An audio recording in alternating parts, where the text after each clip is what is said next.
Bonjour à toutes et à tous et bienvenue sur le Geek pour une nouvelle vidéo sur One Piece Treasure Cruise. Alors avant de commencer cette vidéo, je tiens à m'excuser pour ce mois d'absence qu'il y a eu sur la chaîne. Alors pour faire simple, c'est tout simplement pas que j'avais pas envie de jouer à One Piece Treasure Cruise, mais ça a été le cas. En fait, ça fait bien plus d'un mois que je ne joue pas au jeu. En fait, depuis que j'ai arrêté, en fait, depuis la dernière vidéo de la chaîne, je ne dois pas à peine avoir touché au jeu. Je pense que j'ai continué jusqu'à l'arrivée de Ace Halloween et j'ai juste fait genre 2-3 multis sur le portail et après j'ai arrêté. Pour la simple et bonne raison qu'il y a le confinement qui est arrivé et que j'ai très envie de faire autre chose pour le coup. Parce que j'ai envie de faire autre chose, j'ai joué à la console, voilà, tout simplement. Et j'ai laissé le jeu de côté parce que j'y passais beaucoup trop de temps, que ce soit sur les gacha games, sur One Piece Treasure Cruise, Natsuno Taizai ou Dokkan Battle, que j'ai décidé d'arrêter tout simplement. J'ai arrêté Dokkan Battle et Natsuno Taizai. Et pour juste faire du One Piece Treasure Cruise, comme j'aime beaucoup le jeu, que je me suis beaucoup investi dessus et que j'ai envie de continuer. Je m'excuse également pour le bruit de fond, j'espère que ça va s'arrêter, mais je suis pas sûr. Si c'est trop gênant, je ne sortirai pas la vidéo. Donc si vous l'écoutez, bah, c'est que c'était peut-être pas trop gênant pour moi. Enfin, on verra quoi. Donc, je disais donc, je ne continue que One Piece Treasure Cruise que j'ai décidé de reprendre ce jour même à la vue du nouveau portail qu'il y a eu, qui a surtout proposé une multi gratuite. Alors, je me suis dit, bon, je vais me laisser tenter par la multi gratuite du coup. Et si j'ai drop une nouvelle unité, ce qui était quasi impossible en réalité, j'ai vraiment eu beaucoup de chance, et ben je continuais. Et ben voilà, ça a été le cas. J'ai droppé une nouvelle unité qui est donc une des dernières unités. Ben, c'est la dernière unité qui est. Non, c'est pas la dernière, alors c'est l'avant-dernière si on compte pas les deux derniers. Ouais. Il est arrivé avant Ace Halloween, il me semble. Donc c'est le nouveau Aokijien qui était d'abord une exclue coréenne qui est arrivée après sur la globale et qui a tout juste d'arriver sur la version japonaise avec aussi le mode PVP. Donc je ne connais rien. J'ai vu qu'il y a du PVP sur la piste Treasure Cruise version Japon. Et je sais pas du tout à quoi ça ressemble, apparemment c'est sympa. Pourquoi pas. Donc j'ai eu de la chance d'avoir ce personnage. Vraiment, j'ai eu beaucoup de chance sur la multi gratuite. J'ai même eu une autre légende, mais c'était un doublon, c'était le Brook, hein. Désolé pour ceux qui l'ont pas, ce personnage, mais ouais, c'était encore un doublon. Donc je l'ai utilisé pour sur les limit break de mon Brook. Mais ouais, c'est pour dire que moi, la multi gratuite, en tout cas, elle m'a porté chance. Même si j'aurais bien aimé avoir un personnage du batch, mais on va pas trop en demander. Donc j'ai eu ce cousin V3 et j'en suis vraiment très heureux. Parce que c'est pour ça que je voulais, parce que j'aime beaucoup sa capacité. Alors moi, sa capacité, j'appelle ça la cape des bulldozers, hein. Il n'y en a que trois personnages Hugo Forest qui l'ont, et c'est les trois personnages qui peuvent monter le plus haut au niveau des dégâts en fait. C'est pas du tout les trois meilleurs, mais en termes de DPS pur, je pense que oui. Je pense que c'est les trois meilleurs du coup. Et je les ai les trois, donc pour ça j'en suis vraiment super content. En plus les deux autres font partie de mes gens préférés. C'est Okiji, je pense pas qu'il fera exception, parce que j'aime vraiment beaucoup ce style de perso qui sont. Alors j'aime bien les capacités, les personnages avec une mécanique unique comme Luffy Stampede ou Bullet, mais les gros bourrins comme eux, c'est aussi des personnages qui ont quand même des mécaniques uniques finalement, comme ils ne fonctionnent pas sur une stat de base, mais sur un multiplicateur de combos. Ça, je trouve ça très intéressant.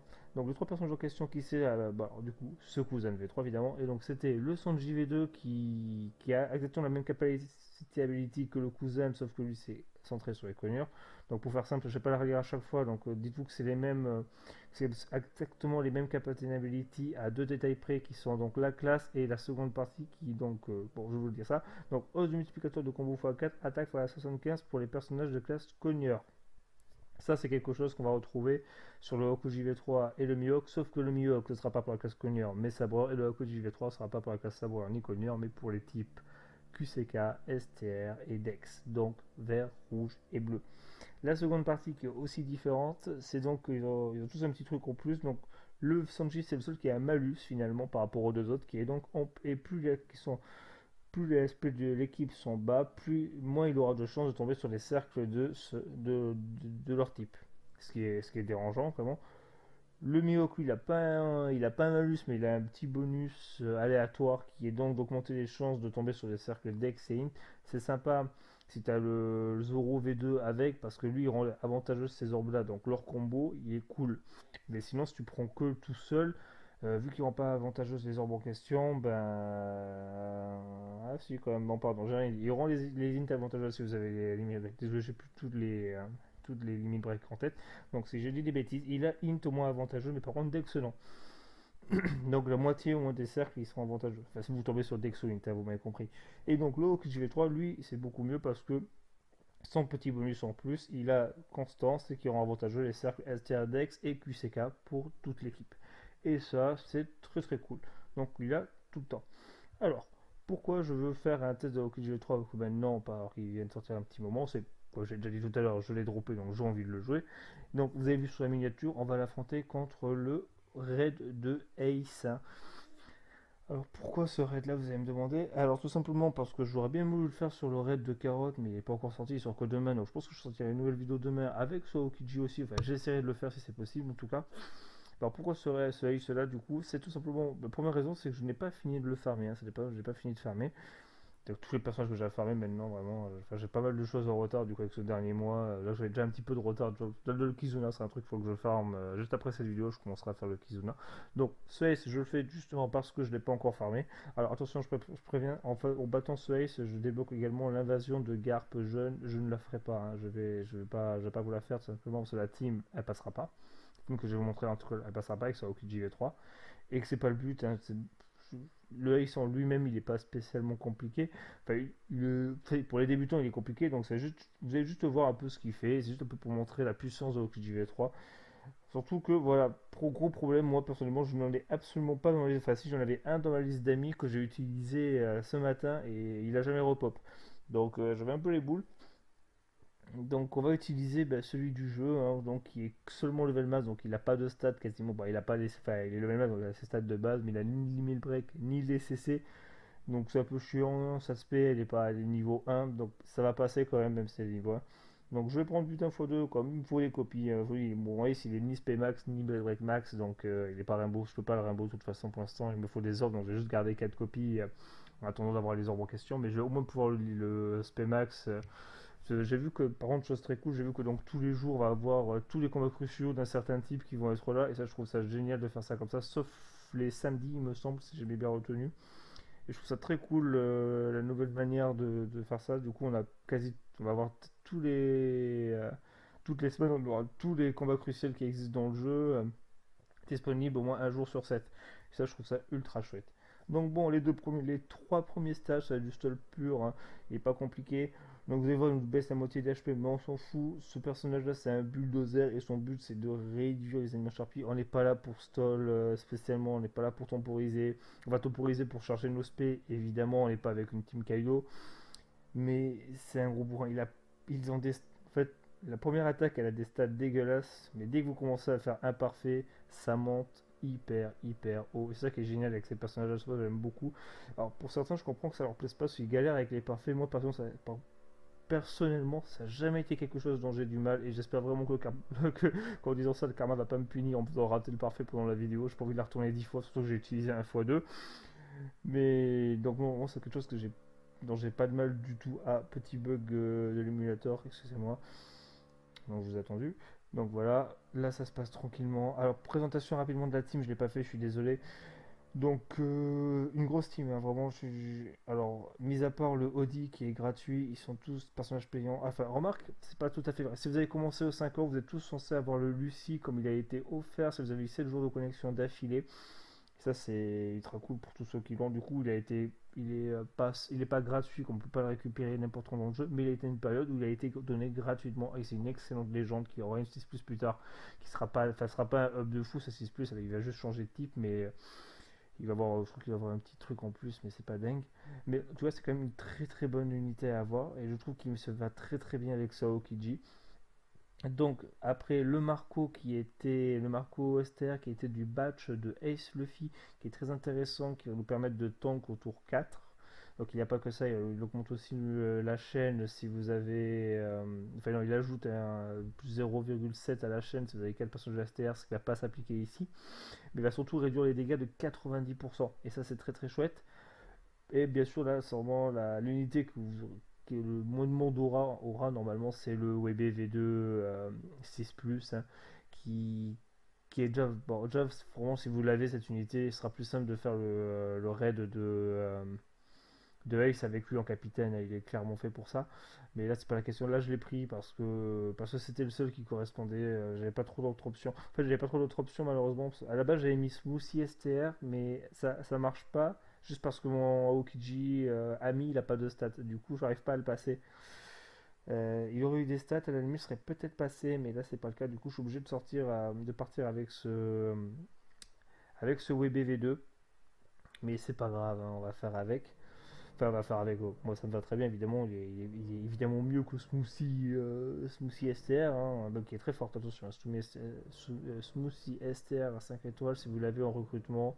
Vraiment, un des personnages à Rainbow en priorité parce qu'il y a une double SP.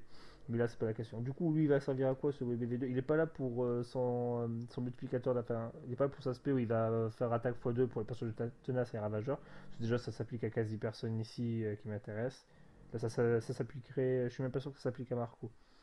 Non, ça s'appliquerait qu'à lui, Lucie et Audi, et c'est pas du tout le but. Donc, on est obligé de stall plus qu'il ne faudrait parce que, à cause du Aokiji Ami, hein. Voilà, sinon j'aurais passé ça plus rapidement.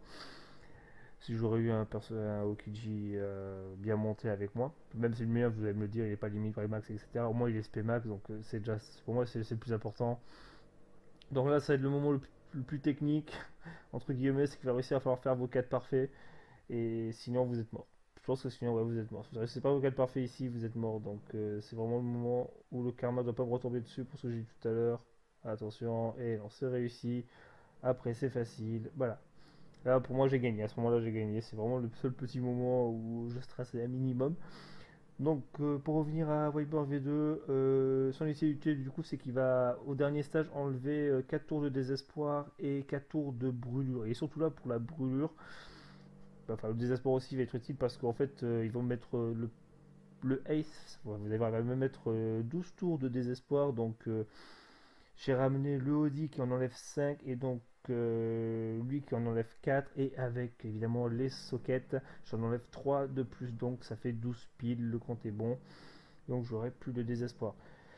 Sachant que je ne peux utiliser que 3 SP au tour 4 et au tour 5. Vous allez voir, c'est pas handicapant. Et ça, ce sera grâce au Lucie que ça peut être handicapant, justement. On va même pouvoir bien économiser. Donc on arrive ici, le WB qui il va pas faire grand chose en fait. Voilà. Donc là on a le fameux truc le fameux anti Kaido, anti Kata V2 qui permet de faire que qui permet de faire que des dégâts avec des attaques de base. Donc ici qu'est-ce qu'on fait? On fait un Lucie. Lucie qu'est-ce qu'il apporte? Lucie il va faire il va donner attaque x 1,75 et augmenter les chances de faire un parfait à tous les personnages de type STR, QCK et Dex. Et en même temps, si vous réussissez à faire 4 parfaits dans le tour, vous aurez attaque x2 au tour d'après. Ce qui va vous permettre d'avoir attaque x2 au dernier tour. On fait pas que ça. Ici, pour garantir le kill, on fait une spé d'Aokiji V3 également. Aokiji V3, qu'est-ce qu'il fait? Il fait. Attendez, je suis pas sûr de voir. Je crois qu'il fait orbe x 2,25 et euh, boost d'affinité de type x 1,75 pour les types STR, DEX et QCK. Voilà. Et il augmente également les grosses chances de parfait. Mais ça se cumule pas, donc c'est pas grave. Et donc, pour finir, on fait le Marco parce que si vous le faites pas, le WB va vous tuer. Simplement parce que quand vous allez l'abattre, il va vous faire des dégâts à la fin du tour, tout simplement. Donc voilà, donc là, on doit faire 4 parfaits, sinon ça va être très tendu. Donc vous voyez, ça passe limite, hein. Vraiment, c'est presque c'est presque risqué de jouer. Là, vous êtes plus tank attaque parce que j'avais la défense de Marco. C'est presque risqué de faire une spell Aokiji V3. Je pense que sans la faire, ça passe aussi.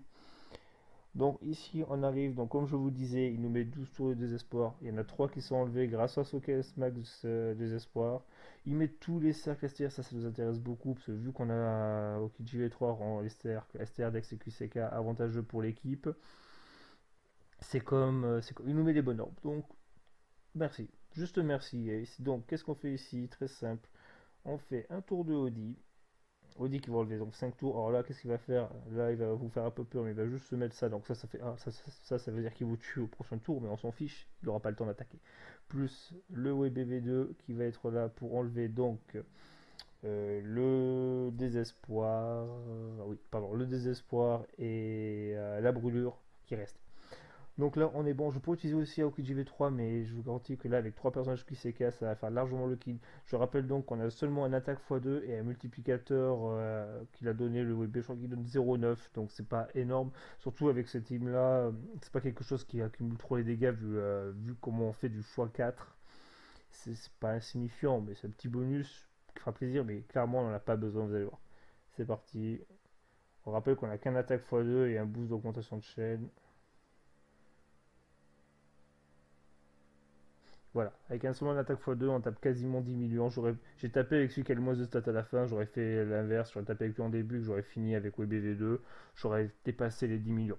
Avec seulement une attaque x2, c'est très très haut, hein, vraiment, c'est pas mal du tout, hein, c'est très bon comme dégâts.